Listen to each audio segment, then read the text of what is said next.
You're listening to Deliberate Living, a podcast that inspires, empowers, and encourages listeners to live life more authentically. My name is Holly Priestley, and I'm a full-time nomad who has been living in my 1997 Ford van for more than a year. I travel the United States with my dog, learning how to live with more authenticity. I explore different ways people choose to ditch the prescribed life we've all been sold and live on their terms, finding freedom and happiness however they choose. Before we get this episode started, I want to pop in and give a quick heads up and apology for the audio quality.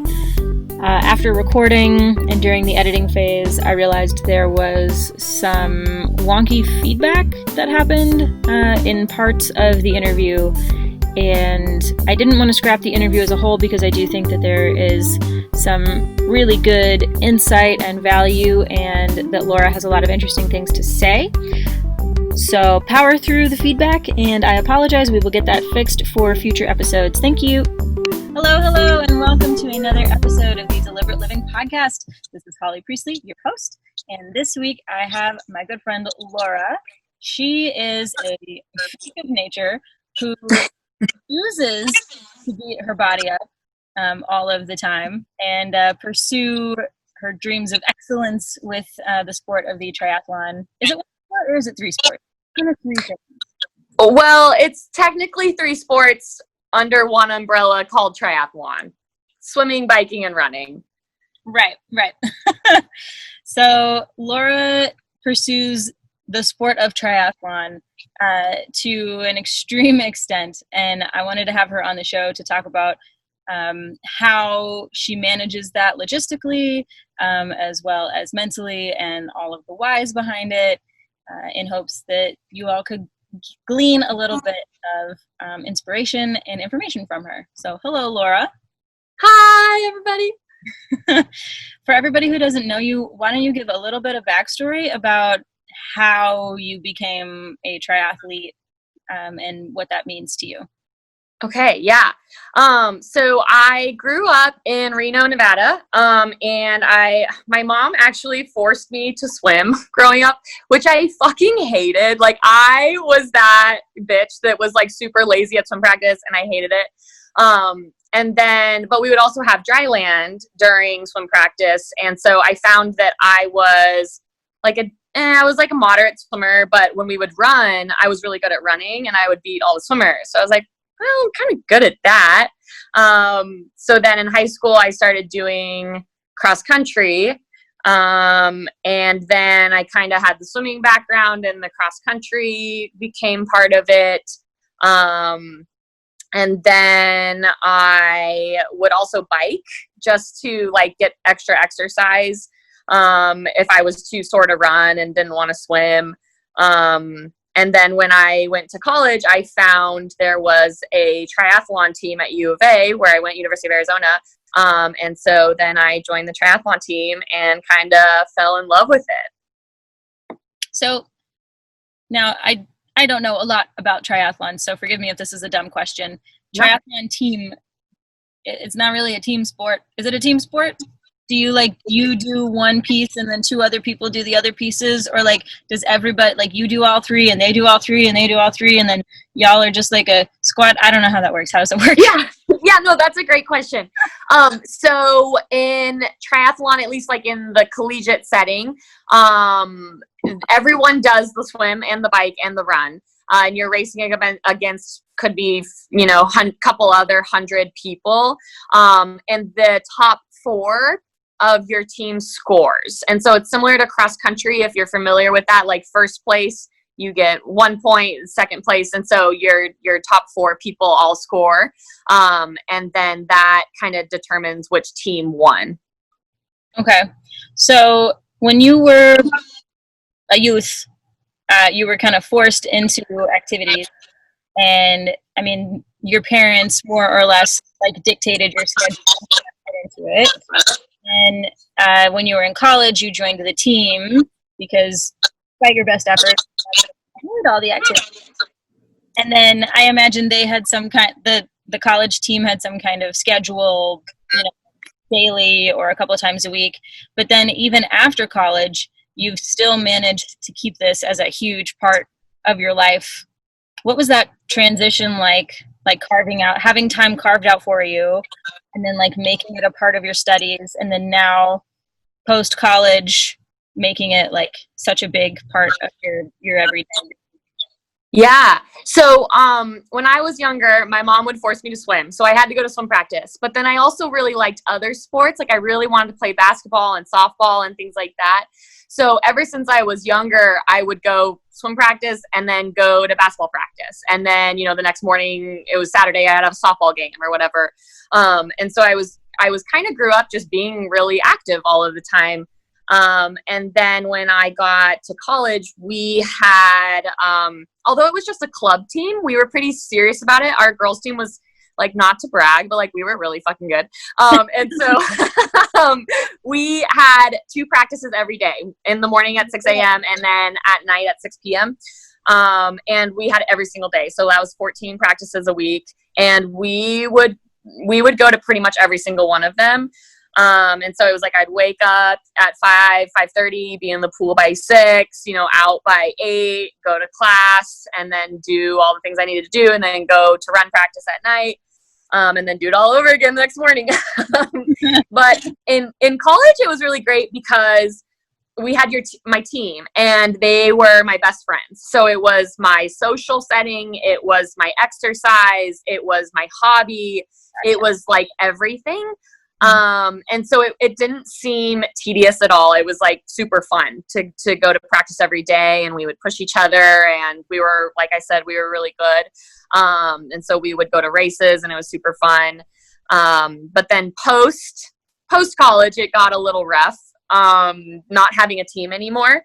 Yeah. But I think because I was so, like, it's kind of addicting. Like, speaking of like addiction, you get a release of dopamine, and when you're exercising like that all of the time, and then your body just kind of becomes accustomed to it. So during grad school, I continued to kind of stay on that same schedule.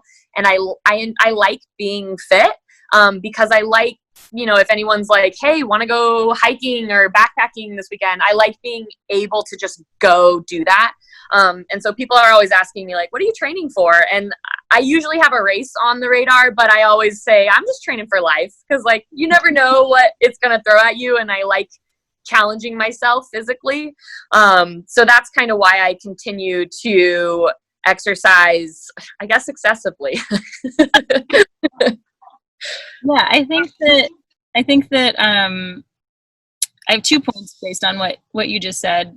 So I'm going to ask them together, and then you please feel free to answer them separately. Okay.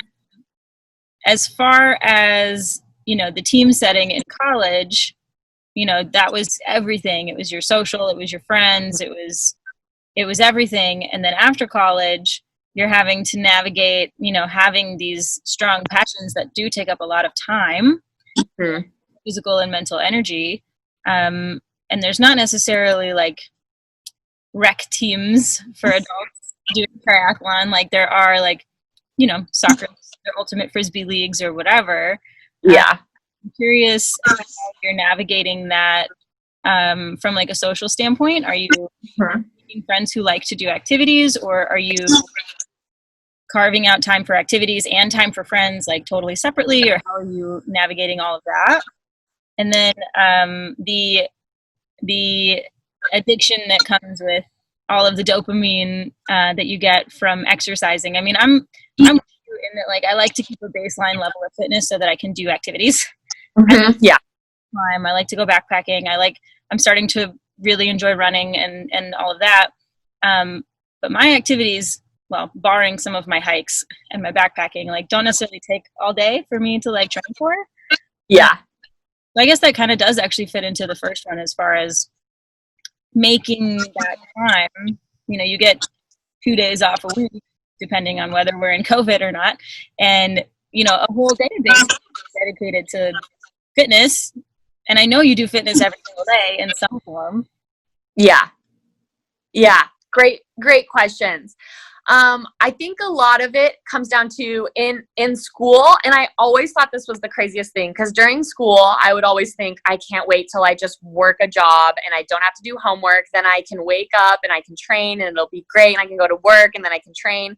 And now that I have a job, I'm like, I wish I was in school again. Like, this is way harder to train now that I have a full-time job. So in college and grad school too, I took training very seriously. We were really good, and our women's team, we always got third at nationals. We had 3 women in the top 10 my senior year. My best friend Molly was 5th. My other friend Erica was 7th, and I was 9th, which was like huge. Like, you don't like that. We like broke history that day. So I was like very serious about it and very motivated. But then when I kind of got into the adult world, I realized that it was a lot harder to balance all of that, and still have friends. And so kind of, I've always been good at balancing a lot of different things. And I think time management is one of my best skills. But like now I've realized that I can train and I can be a good friend, or I can train and I can be a good girlfriend, but I can't do all of it. So I have been single for a while because my last partner, he was on the triathlon team with me. And so that was super convenient. It was like, cool, my best friends, I could train, and I had my boyfriend there. So it was like super easy. But now it's like, okay, I can train and I can have some friends that can ride with me and some friends that run with me. But it's been difficult to kind of date and be a good friend and continue to train. And so kind of more recently, I've changed kind of just my mindset on, I am going to continue to train and continue to race, but I'm not going to put the pressure on myself to get first place or, win nationals or anything like that. It's now I've kind of switched my mindset to, I'm just going to continue to do this because it makes me feel good, but I'm not stressed out about the outcome at the end of the day, which actually makes my races a lot better because I'm not stressed out about it. So it kind of works out pretty well. Yeah. I think that's interesting. I think, you received some accolade somewhat recently for being top something or other. Tell me what that was. Yeah. So I kind of, because all of that pressure of trying to be the best triathlete and have friends and get my doctorate and, consider dating and all these things, it was a lot.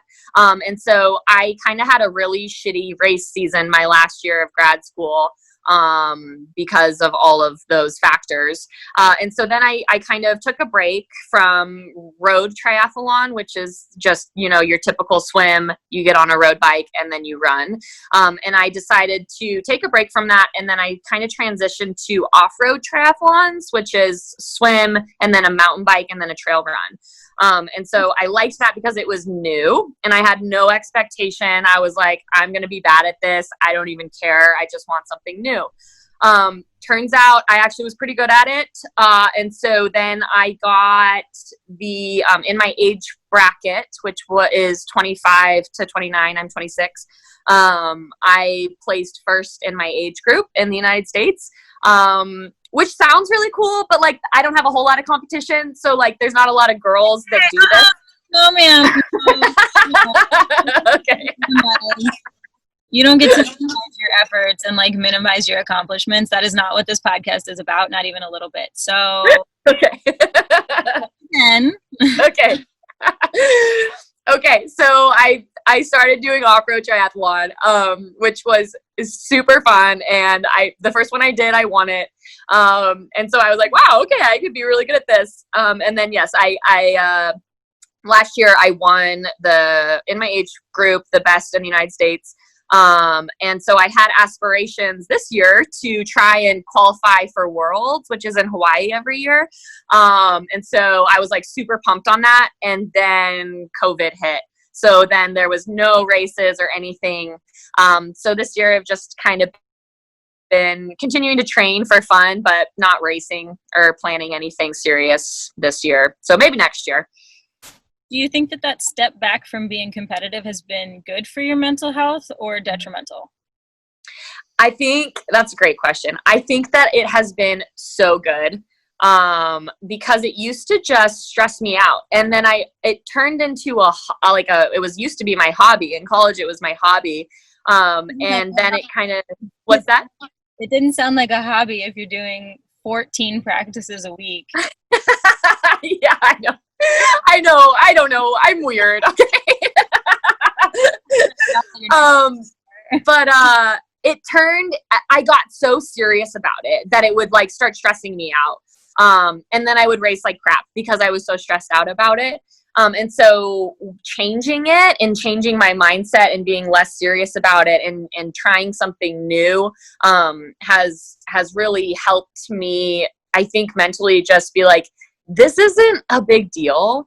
And honestly, no, but like, I don't know if, I think there's something about endurance athletes that some of us kind of do it. I think a little bit for like some sort of external validation. And so realizing that no one really gives a crap about like you and, you know, if you won nationals or whatever, like everyone's like, oh, that's cool. But like, no one really like cares. And so I think that realizing like, it's okay. You don't have to like kill yourself to, you know, get first place or do these things, has been really good for me. And it's been really nice to try new things and not put so much pressure on myself, and just be kind of happy out there doing the sport rather than trying to win the sport. So yeah, it's been good.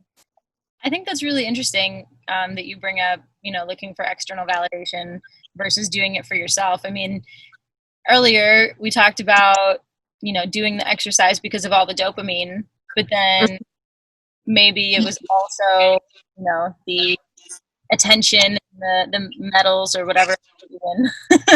Yeah. I think that I tried, this is something that I try to like think about myself a lot. Like, why did I get into this? Did I get into this for the glory and the fame, or did I get into this for myself? And I kind of started to get really serious into exercising a lot in high school after my first boyfriend and I broke up, and I lost a lot of weight and I felt really good. And so I started out more with like, because I liked it and I wanted to do this for me. But then once I got really good at it, there was the high of the actual exercise, but then there was also the high of winning and like standing on the podium and like getting pictures and then showing it on Instagram. And so it was like, you know, then there was blurred lines of like, okay, am I doing this for fun and for myself, or am I doing this because like I'm winning and I'm getting a lot of attention?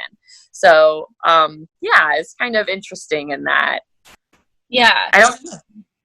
Sorry, what? Oh, that's all I was going to say. Yeah. I think that's really, I think that process is really interesting. You started doing it because you liked it, and then you kept liking it, but also maybe there was this like external attention and validation. And then now this year, especially with COVID, you're not going to be able to get that. So it's kind of like, well, I guess you might as well just go back to doing it for the enjoyment of doing it. Yes, exactly. Yeah, exactly. And so, yeah, some people are like, so if you're not training for anything, why are you doing this? Yeah. And so I think that comes back to my, like that dope, like I'm addicted to it, like 100% addicted to exercise. I feel so much better the days that I wake up and go for a run or a bike ride before work. I think more clearly. I treat my patients better because I've like taken care of myself, and then I feel like I can focus on them and treat them well. And so I think that for me, it's like because of my past and how much I've built exercise into my life, I'm kind of, I have this new threshold of like, I need that same amount of exercise every day to like get that kind of that high and that dopamine, which I know is not healthy because then when I have an injury, it's like real bad. It just makes me feel, a lot better. But I have really worked on not being so addicted to it, and letting that affect me. And so, now I usually only work out once a day. Whereas I used to work out twice a day, sometimes 3 times a day. So that has been really big for me. So good job, Laura. And then another thing too is like last year I went to Costa Rica with my siblings, and usually on vacation I am like, I need to go for a run in the morning before we go do whatever we have planned that day. And when I was on vacation, I was like, fuck it. Like, I'm not going to go for a run. Like we're, I'm sleeping in, I'm going to eat breakfast and chill. And so I've gotten a lot better at it and just a lot more chill. And I'm just not as serious about it as I used to be. But I still it's a huge integral kind of part of my life. And so I still really enjoy doing it. But I'm a lot more flexible now than I used to be. I think that that's really interesting and very important. And I think that can lead to more time for your relationships, your friends, your family. Dating, I know, is like a full-time job in and of itself. Probably a really good thing. And I love hearing that you've kind of demoted it from like not necessarily the most important thing. Right. I am curious how you feel as a professional athlete, and someone who has been doing this your entire life and received, awards and recognition for it. How do you feel the like fitness industry and maybe triathlon specific is represented on social media? And do you think that's good, bad, indifferent? Yeah. So I think that like what exactly do you mean? Could you give me an example? So from my perspective, I hop on Instagram, and my Instagram is very carefully curated to show me things that only make me feel good or teach me or are inspiring or something of that nature. And I know, excuse me, that sometimes, like I'll start following some kind of fitness account where I'm like, oh, this is really motivating and inspiring, and I'm going to go, do that workout or whatever. And then after like a couple of weeks or like a month or so, I'm like, oh, you don't make me feel good anymore. Now you make me feel unworthy and gross, and I don't want to follow you. Okay. Yeah. So, but I'm a hobby activity person. It's not as big a part of my life as it is for you. So I wonder if your perception of it is different. Yeah. So, and I had just told you that I actually recently deleted Instagram off my phone because it was really toxic for me to see other people training all of the time, and you compare yourself to them. So I think that's kind of the hardest thing is seeing other athletes out there.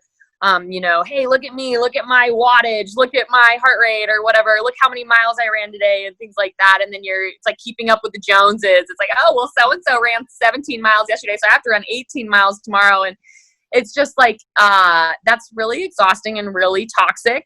And so I think that for a little bit, that can be motivating and that can be helpful. But I also think that you should never compare yourself to other people. And so I think deleting Instagram off my phone has kind of helped me just live more in the present rather than, comparing myself to somebody else who got, I'm in Tucson, Arizona, which is not a great place to be in the summer. And so, I'm seeing people in Colorado biking up whatever pass. And I'm like, wow, it looks beautiful out there. And so I think that has been good for me to kind of detoxify off of social media, and kind of just live more presently and do what I want to do. And so, yeah, does that answer your question? Absolutely. And the most interesting part about that for me is that it is so relatable. I guess I kind of figured like, oh, Laura is so good at running and biking and swimming and, being active and, just incredible. She must be above being, jealous of or, insecure about, but like, Yeah. none of us are. We're all humans. We all get insecure and we all get jealous, and we all deal with it in different ways. And that's fine and really nice to hear. No, totally. I'd have in college, I would have girls that were younger than me and slower than me, look up to me and be like, wow, like you must like, like, I can't believe you're so fast and you're this. And then I'm thinking in my head, well, my teammate's faster than me. And everyone, there's always going to be somebody better than you is kind of what I had realized. And so it's impossible to be the best all of the time. And so just, going out and just doing it for you instead of comparing yourself to other people, I think is the best thing that you can do for yourself, with everything, whether, that's a profession or a hobby or a sport. Just, there's always going to be somebody a little bit better than you or a little bit smarter than you or a little bit funnier than you. And it's okay if they are, because you're going to have things that you're better at than them. And so, comparing yourself to them is like comparing apples to oranges. It's just like, it's not fair, really. And then it makes you feel awful. So don't compare yourself to other people. It's a huge lesson I learned. I love that. And it's so hard. It's so hard. People tell me all the time, kind of, similar, not in the fitness realm, but, I wish I could live your life. I wish I could live in a van. And I'm like, well, you can. Yeah. But yeah, it's not, if they knew, like, my everyday, like, hey, I'm not in a beautiful area with mountain vistas. I'm in a parking lot. And yeah. Sometimes, and it's okay.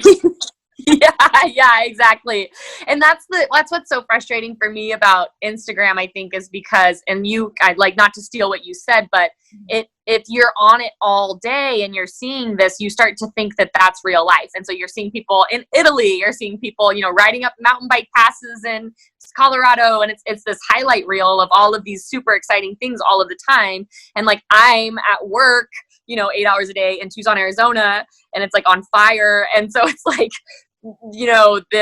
that you are thinking that like you're living this like horrible reality, but like, and everyone else is living this amazing reality, but it's not reality, but you think that it is. And that's really, I think that's really, really toxic for us. And then it kind of makes us not appreciate the little things, like, rain when there's a fire on the mountain, or a cup of coffee in the morning, or those little things that I think are super important. We kind of forget about, and we don't find the little pieces of joy because we're like constantly looking at other people doing all these exciting things on a social media platform. So yeah, not that I'm like this huge Gandhi about all this. I just deleted it like 4 days ago, but it's already like made me feel a lot better. So other than periodically, temporarily, deleting Instagram from your phone, what other pieces of advice would you give to somebody who might be finding themselves in that like toxic mental trap of feeling less than or whatever? What other ways do you manage in your life to find the joy when sometimes it feels like it can't be found, especially in such a year as this one? Yeah, that's a really great question. I journal a lot. That has been huge for me, because I have not taken the time to go to therapy or the money to go to therapy, which I should. But journaling really helps me. And I try to write something that I'm grateful for, something that I'm looking forward to, and something that I'm proud of every day. And so that just kind of gives me a little boost. And then just finding little pieces of joy. Like this morning I rode mountain bikes with 2 of my awesome girlfriends, and that was super fun. Or, just trying to kind of find the little things that make you happy. Is really important.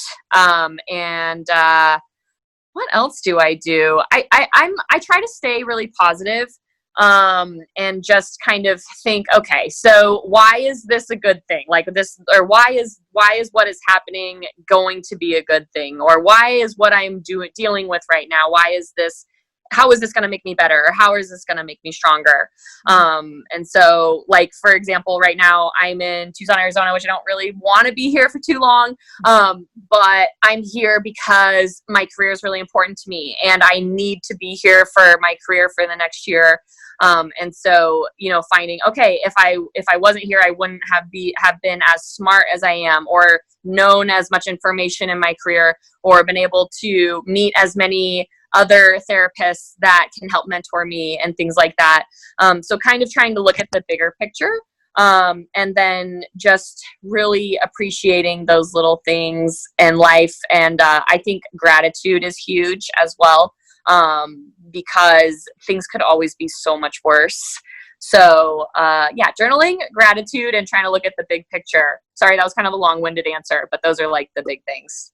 I love it. I think that's awesome. I'm with you on the journaling. I journal daily, almost daily, pretty much daily. And I also try and do gratitudes and think about the previous day and like what worked, right? Because it's so easy to think about like what didn't work. How can I do better? Like, no. Let's just start with 5 things you're grateful for and then what worked from yesterday. And that's always very helpful. I really like the additions of what are you looking forward to and what are you proud of. Yeah. So I'm going to incorporate those myself. Yes, totally. I think that especially like what you're proud of and trying to, I've had a really long journey of like self-love and resilience these past couple of years. And so I think that a lot of our anger and frustration and depression and anxiety stems from insecurities for whatever reason, whatever we're insecure about. I think that it's stemming from that. And so working through those insecurities and learning to really love yourself has been huge for trying to be more positive and more resilient. So that's another thing that I would really encourage people to focus on, and really trying to just love who they are and accept them with every fault that they have, every mistake that they have. I used to be so hard on myself. Like if I lost a race, I'd be like, oh my God, I should have done this different. I should have done that different. And now if I fuck up a race, I'm like, ah, whatever, like there's always the next one, or, you know, like who cares? Or it's not as big of a deal. Or if, you know, at work, if it's like, oh, I probably shouldn't have done that with that patient because it made her pain a little bit worse. It's like, well, I learned my lesson. Like I fucked up. I'm never going to do that again. So I'm going to, you know, be more resilient and learn from your mistakes rather than fester over your mistakes, is really helpful and important for growth and being more resilient. Yeah. I think learning from your mistakes and then letting it go. You're like, all right, I made a mistake. Now I learn from it. And sometimes it's really easy to like, don't quit learning from it. Keep that lesson. But like that doesn't help. That just lets it fester. So like, made a mistake, learn from the mistake, move it on. So like you don't need to hold on to that shit. We don't need to be hoarders of negative emotions. Like, right. We don't need to hoard that shit. Yeah, exactly. Yeah. I also want to ask you for your advice on, you know, if somebody listening would like to start or upgrade or improve their fitness routine. Can't talk to a national champion triathlete without asking for your fitness tips, especially as a PT. Yeah, totally. Some first advice, especially to women, I think that we are very easily intimidated, especially when it comes to triathlon, because there's so much gear involved. You have to have swim gear, and bike gear is super intimidating. You don't know like what bike to get, what shoes to get, all of those things. Don't be afraid. Everybody starts somewhere. I started out, it's hilarious. I wish I could show you guys a picture of it, but my first my first triathlon practice at U of A I was on like a Walmart bike with a Walmart helmet and like my running shoes. And I think I was wearing like a t-shirt and basketball shorts. And I just went and I was like, hey guys. And I like had my U-lock with me. It was like hysterical. And I went and I had like the best time ever. And then fast forward 4 years, I have like, you know, a $4,000 bike and like an aero helmet and like all the gear and everything. And so you really can start anywhere, any level, and just don't be afraid to go. Just go do it. And usually the athletic community, no matter what sport you want to get involved in, whether it's rock climbing or triathlon or running, everyone's really welcoming. People who exercise are happy. That's like a quote from Elle Woods. Like she's like, happy people don't kill their husbands. It's true. Like most people who exercise are very happy because they have that endorphin release every day. And they're very welcoming. And so I would say just like go and just find somebody that looks friendly and be like, hey, I really want to get into this. Can you help me? Because I would say 9 out of 10 times they're going to be like, yes, totally. Like if somebody came up to me and was like, hey, I like really want to do what you do. Can you help me? I would love to do that. I would love to take them under my wing and help them. I love writing friends' training plans. I love helping people look for bikes and things like that. So most people are really excited that you're excited about what they like to do. And they like to help. So I would just say biggest thing is don't be intimidated. Don't be scared. And just go do it. And if you look like a silly person on a Walmart bike, it's okay because that was me and, it worked out okay. So don't be shy. Don't be intimidated because you could be the next me and that would be awesome. I love that. I think that, we're all going to be afraid of like new stuff because it's unknown. And just knowing that you're not alone in your fear or, being afraid and doing it anyway, like you're only afraid until you do it. And once you do it, it's not necessarily the fear goes away fully, but it dissipates. Like, more each time. And then eventually you're like, I belong here. Yeah. No, yeah, totally. And I think that a huge thing for me is I used to be a perfectionist. And so I used to be too afraid to even go try something new because I was like, I'm going to be awful at this. I don't know what to do. So I'm just not going to do it. But that has changed recently. Even the past year, I was like, you know what? I don't know how to rock climb, but I'm just going to go. I'm just going to go do it. And so having that, and then Holly here like teaches me and she's the best coach ever, sidebar. I think having that growth mindset rather than like a fixed mindset of like, I'm not good at this, I'm not going to do it, versus I'm going to do it, I'm going to learn. And if I look like a loser doing it, but I'm having a good time, I don't care. I'm just going to go. So kind of, just being more open to not being the best at something or not being perfect at something is really going to help you get out there and learn something new too. So it sounds like if I was going to sum that up, there's like 3 distinct things. Be willing to be a beginner, move through your fear, do it anyway, and then find a person or a group that might be able to help you or make you feel like you belong a little bit more or work through that beginning stage with you. Yes, totally. You summed that up much better than I did. Thank you. That's kind of my job. Yeah, I guess that's true. Is there anything else that you think is important for the audiences to hear?